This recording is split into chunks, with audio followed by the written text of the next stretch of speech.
Just doing the final checks here. Sweet. I'm ready. Yeah. Awesome. Well, Sarah Perrotti, another episode here, and I will let you introduce yourself, your company, and if you can give me the little 30 seconds, Sure. please. My name is Brendan Collins. I work for Dillman and Dillman. We are public insurance adjusters. We help our clients navigate the insurance world after a loss, whether it's a water loss, fire loss, tree strike, what have you. I came to the industry following a fire of my own, where I was advised to hire Steve Dillman, and he truly saved myself and my family, Wow. and the rest is history. I love it. Wow, that a fire. That's yeah. We actually have family that is really a family, but she's family, and her family just dealt with. They just got their house back. Yeah, it's a And process. I have the chills. Number one, that they got out safe and they're okay. Number one. Mhm. But learning the backside of it is I don't even know it all, right? Like you get the snippet when you see and you chat and then Truly, most people don't understand this because we never expect to have a fire or water loss or anything else to happen. It always happens to other people, yeah, right? yeah. And I'm the story, right? It happened to me. Mine was a lightning strike. It hit Oh. a tree 65 feet from my house. So it didn't even hit the house. But during a microburst, the electricity traveled through the water that was on the ground and came in through the air conditioning conduit, Oh, I have the chills. ran along the corrugated stainless steel tubing, CSST, which I know way too much about now, Yeah. arced at the dryer vent and poked a hole in the propane line, set ostensibly a blowtorch on my subfloor in my basement, and set the house on fire. Now, I'm coming just over the Q Bridge.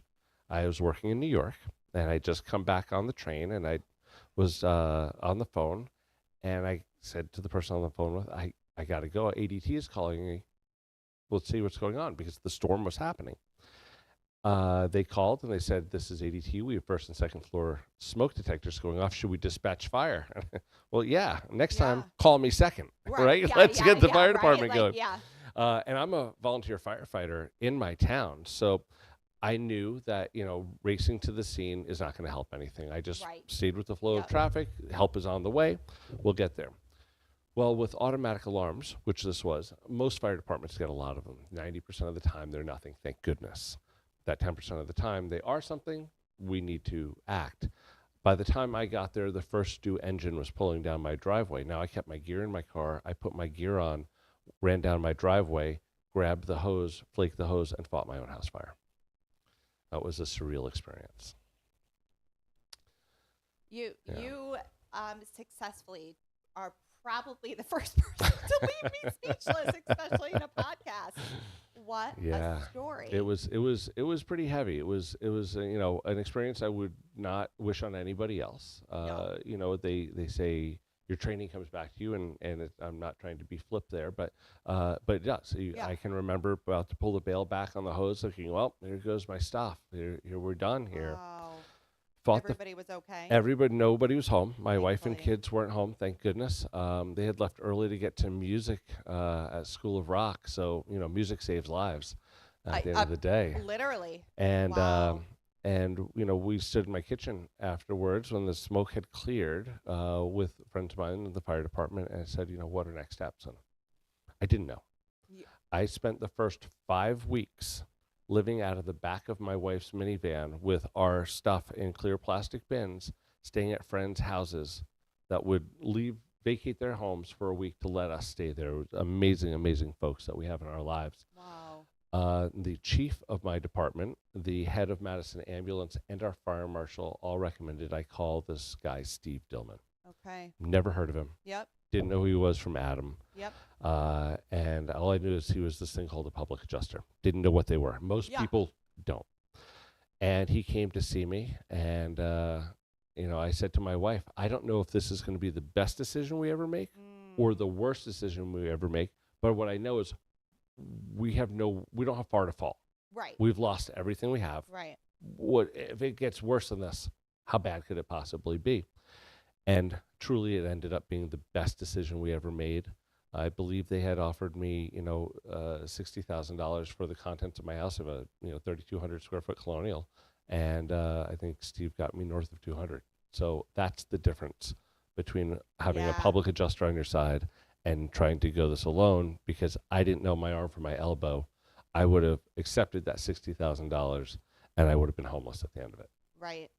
So coming from a real estate perspective, as I'm very connected, as most agents are, Sure. truthfully, with their clients. They become an extension of me. Exactly. Right? Like I'm wishing, I had a client yesterday who had a birthday and, or a couple days ago, and then her son was shortly after. Like I know them, right? Like some I've known since they were babies. So, meaning their kids. Yeah.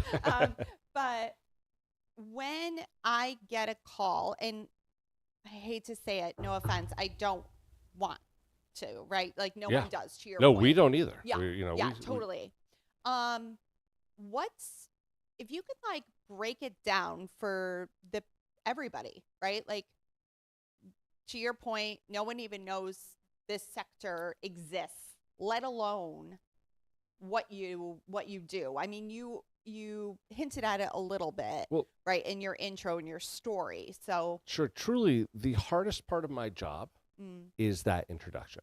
Yeah. I joke that we can't get ahead of our business because then we're suspects. Right. If I come to you and say, if your house burns down, call me, and then your house burns down, right. they're going to look at me first. True. Yeah. So unfortunately, the unappealing side of being a public adjuster is that initial interaction, because we truly look like ambulance chasers. Yeah. We're there. Some of us, there's different methodologies. Some guys show up as the fire is being put out and want to approach the homeowner. That's not personally how I like to do it. You're not thinking about insurance the moment the fire department's putting your house out. The day or two after is when I may try and contact the homeowner. Gotcha. Now, truly, these people are absolutely right to be cautious. Yep. They don't know who they can trust. Yep. Your soul is literally laid bare when something like this happens. You're at your most vulnerable. You don't have a roof over your head. And everything that you have invested in, which is, how you get to know your clients so well. This is the largest investment most people make in their lives. And it's, talk about emotional, because our home is our safe place. Exactly. Right? It's our sanctuary. And, I'll speak for Dave and I. When we go home, we love it. That is our time, our space, right? And that's most people. Yeah. Absolutely. And like you're saying, it is that safe space. It is that comfort. It is that security. And now it's gone. Gone. And here you have somebody walking up your driveway with their hand out saying, hi, let me tell you how we can help you. Right. Wait a second. Right. Back up. I don't know you. Right. So part of my role with Dillman and Dillman is that customer interaction. And Jack spoke about this with Dave. One of the key parts of our job here is to build that trust. We're truly in this for the right reasons. As I mentioned, I came as having gone through it. Yeah. Having gone through that experience, I know what the emotions are. I know what it's like to have a major loss, to lose your home to fire, smoke, water, whatever the case may be. Or all of them. Or all of them in the case of a fire, right? Right. And to be displaced. And most people don't realize that it's going to be a process. It's going to be a long process. Yeah. And you pay for insurance. You see the ads on TV. You're in good hands with whatever company. We're always by your side. Yeah. We're good neighbors. Truly, these companies are companies. Yep. They're there to make a profit. They're there to be a company. And I often will tell prospective clients, if you were going into a negotiation with a large firm and they said, great, it'll be us and our attorney, you would probably bring your attorney 100%. because you're about to negotiate this big business transaction. You're negotiating a big business transaction. So if they're going to send an adjuster to determine what they are going to provide you to put your life back together, you ought to have somebody on your side with the same expertise. And independent. And independent, that's and not working for you. influenced. Yes. Working for you, not for the insurance Yeah. company. And that's what we do. At the Totally. end of the day, we're adjusters, just like the ones that work for the insurance company, except we choose to work for the client Yep. to make sure that you're made whole at the end of the day and you're truly indemnified. So that you're truly put back together, like, kind, and quality, whether it's the oak floors, 3 coats of paint.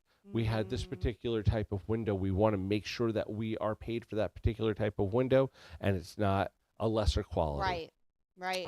Or if we have the opportunity to get you more information on exactly how the process works so that you can make some decisions as your house is being put back together, which is one of the reasons we love working with Fine Home, is the quality of the craftsmanship, the attention to detail, the amount of care that goes into your work that reflects the hard work that we do in order to get our clients put back together. Yeah. Truly. Absolutely.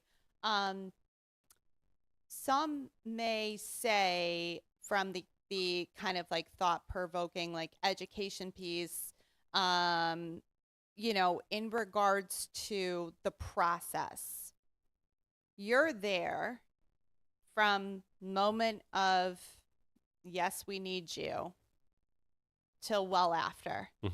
And every single step of the way, you're there to interject, give thoughts and opinions, but also the guide. Well, just as you were saying, you build that relationship with your clients when they buy a home. Totally. We're absolutely with these people through one of the hardest times, hopefully one of the hardest times in their life, right? Yeah. Hopefully it doesn't get any worse than this for them. So that relationship that we build both as an advocate for our clients, but also as a trusted advice giver, more than somebody that just consults with them. I've had, people call me on what's going on with the policy language and things that are brick and mortar. I've also had clients, after they've moved back to their house, call me to ask what my opinion is where they should hang the TV. Yeah. Because they've become relatively dependent on us and our advice. And we're happy to do that. Yeah, totally, But that working through that difficult part of their lives, you forge such a strong relationship with these people, and truly work right through this with them. Yeah, it's so intimate. It is intimate, right? Absolutely. So, and I joke with my clients all the time. We're dating in a way, right? Like, we're getting to know each other, and sometimes, like, that's how I start an initial phone call, because we have to have that trust. Like, you believe in me, I believe in you. We're gonna get there, right? You know, like, I'll get you there. Well, in that vein, one of the things we tell our clients first is the first step we have is to put your team together, to let them know they're not alone. Right. Totally. And it's not just us, and we're not going to walk away, but we're going to create a team around them that will support them, that will get them to where they need to be, both through housing. Because remember, once this happens, people have nowhere to stay. So we need to find them housing right away, whether it's a hotel for short-term, long-term housing, which is part of the coverages that people have in their policy. And on that, just a brief aside, it's really important when you look at your homeowner's policy that you realize what the different parts are. Let's get into it. A is your coverage for your actual home. B is secondary structures on your property. So a shed, a detached garage, that sort of thing. Coverage C is your content and what you're going to be paid for the things that you have. If you took your house and shook it upside down, all those things that fell out are content. And D is your loss of use. The loss of use of your home. How much money do you have to shelter yourself while the house is being put back together? And those are really important things to know about your policy, because you may say, hey, I have a very inexpensive policy, which, because this is never going to happen to me. But we want to look and make sure that we have enough to house ourselves for the 8 months or a year. And as you know, the real estate market is very difficult right now to Very tough. find housing for people. Yes. Let alone not a year, 2 year lease. We're talking 8 to 10 a year, And that's 12 a months. challenge in itself, 100%. You bring up many, many good points, but one of them, though, is it's like many other things. It becomes, for insurance, a set it and forget it, and or find the cheapest. Find the cheapest. And we see this through many parts of our industry as well, right? With mine, it's the cheapest commission, or the people that are soliciting to like sell for cash or things like that, right? Mm-hmm. So there's a devaluing of the invisible product. That's right. It's just in the background, and Yeah. you, like you said, set it and forget it until you need it, and Right. you want to make sure that it's there and that it's enough. Dave and Jack touched a little bit about talking to your agent. Every year, every 2 years, cost of construction has changed a lot, especially with COVID and things Right. like that. What are we looking at? What is it going to cost to put your house back together? How are we taking care of it? Know some of the ins and outs of your policy. Sit down and talk with your agent. I know before I started this, there were a pretty confident guy, but there were 3 things I didn't know much about. One is my taxes. Yep. Right? I would never do my taxes by myself because I would go to jail. Number 2 was insurance, because it is boring and I don't care and blah, blah, blah. Well, there's a lot. There's big, long pages with lots of numbers, a lot of words. And words. one of the notes I made in preparation for this is, as I started learning about insurance, if you start to read your policy, a lot of it's plain language. Yeah. A lot of it is plain language. If this, then that. So that's a good tip. And one of the things that we do, we speak to fire departments, we speak to civic groups. We're always happy to take a look at anybody's policy and say, explain what's going on in there. No, we're not selling policies. We have no dog in that fight. Right. But we want to make sure, should you need this coverage, that it's the appropriate coverage, that it's there. I'll tell you a quick story, and this might help people out there. Was speaking to a firefighter, and he said, well, yeah, I'd love for you to take care of this. Look at this policy. I have a rental property. He did not have any written leases for his tenants. They were all handshake deals month to month. And we were telling him, if you have a loss there, you're not going to be covered for loss of income. If you have a rental property, you have to be able to show the leases that will generate the income. If those people can't be there and they're not paying you rent, the insurance company will pay that loss of income. But without those leases, it doesn't exist.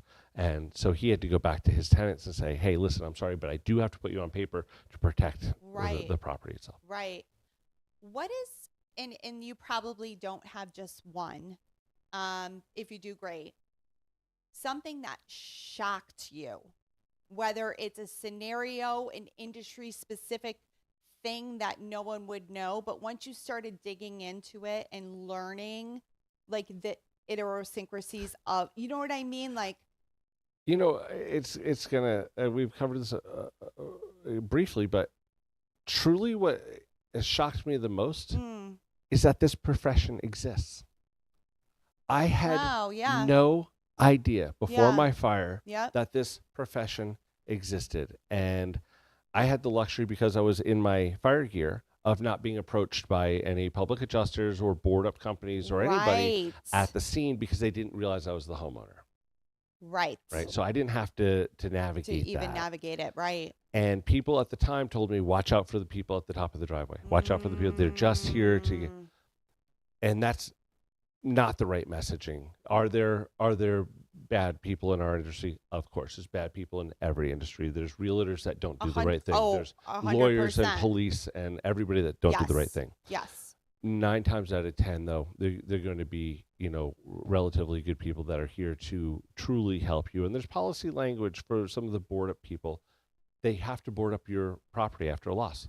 You have to protect it from additional harm and damage. So those border people are actually really important to have there, following a fire or something like that, because we need to secure the property. Right. So being told not to talk to those people, you truly being done a disservice. So my biggest shock was that this whole industry exists, and I wish more people knew about it so they could tell their friends and neighbors. Yeah. Not to our benefit, totally, but to theirs. Well, I agree. And one of the goals of the podcast is to give these, PSAs, if you will. Sure. Right. And to try to help people, just education first. That's both of, our motto is that I'm trying to empower people, right? Sure. In whatever capacity I can to help them to get to their dream, dream, luxury, estate, life, whatever that is, right?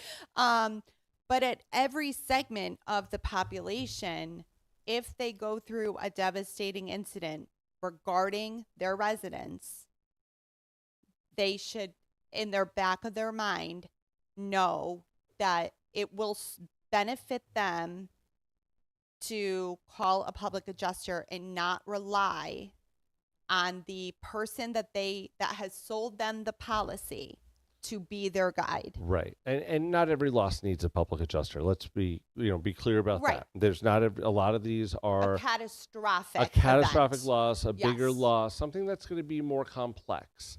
And knowing when to file a claim versus not file a claim is also an important piece of it. But truly, that's the thing that shocked me the most was knowing that this even existed, and then getting into the business was interesting. Obviously, I like helping people. I'm a firefighter and I'm an EMS responder, but seeing what Steve Dillman did for his clients, I went on a ride along with him before I took the job because. Very quickly, I kind of turned my nose up at it when I first heard it. I had a corporate job in New York, and I was head of sales for a large company. And I thought, I'm not going to be an insurance adjuster. Yeah. And he said, come with me for a week. Just come ride along with me. Yeah. And I saw the impact I knew the impact he had on my life. Yep. And I saw that it wasn't a one-off. This was every day. He was so positively affecting people who truly needed his help. Yeah. And I can remember I was still in my long-term housing. Oh, I hadn't moved into my house. Hadn't even and I can remember saying to my wife, I think I'm going to do this. Kind of begrudgingly because as a second career, it's time to give back now.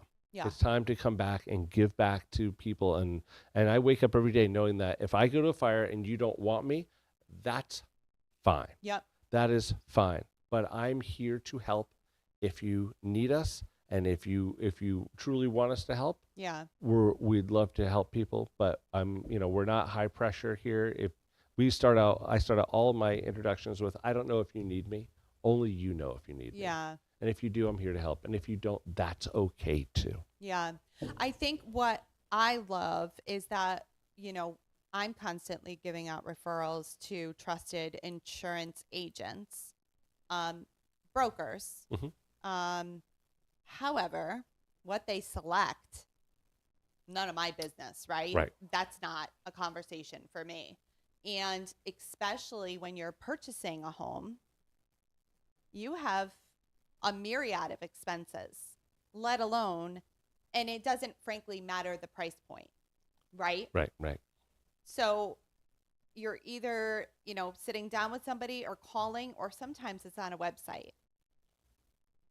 And I don't know if you would agree with this, but I'm not sure that even if you did it with a person sitting down, sometimes the coverage would be that much better. Well, I don't know if you would agree with that or not. We want to encourage people to sit with an agent. Okay. Go to an industry expert, get the benefit of their expertise in outlining what you truly need on your policy. Now, some people do go to a website and they choose the most inexpensive because, again, we're going through buying a house, and if there's a mortgage involved, you have to have insurance, right? So, it's not going to happen to me syndrome. Right. And Yeah, we want to make sure that if it does happen to you, that you're properly covered. totally. And I love the offer of reviewing It's so important. because you professions, I say this at nauseum, but professions exist for a reason, right? Like, and a lot of things look real simple on paper. Sure. And we're all of us signing agreements for whether it's a social media app or a new phone or whatever it is, and there's paperwork involved. And I would say most people don't give it a second look. It's an I agree and sign on the dotted line and be done. Right. So I think the service that would be most valuable is to think, again, to your point, think about it way. You got it. Yeah. What the ounce of prevention worth a pound of cure. Yeah. Truly, truly. And we come at this not only from the professional angle of doing this every day, Yeah. but we're licensed by the state. And a lot of people don't realize that. We have to act, in accordance with our license. Right. We are licensed insurance adjusters. So there's really only 3 people that can adjust an insurance claim or negotiate with an insurance company, which is obviously the homeowner, the policyholder, Yeah. a licensed insurance adjuster like us, or an attorney.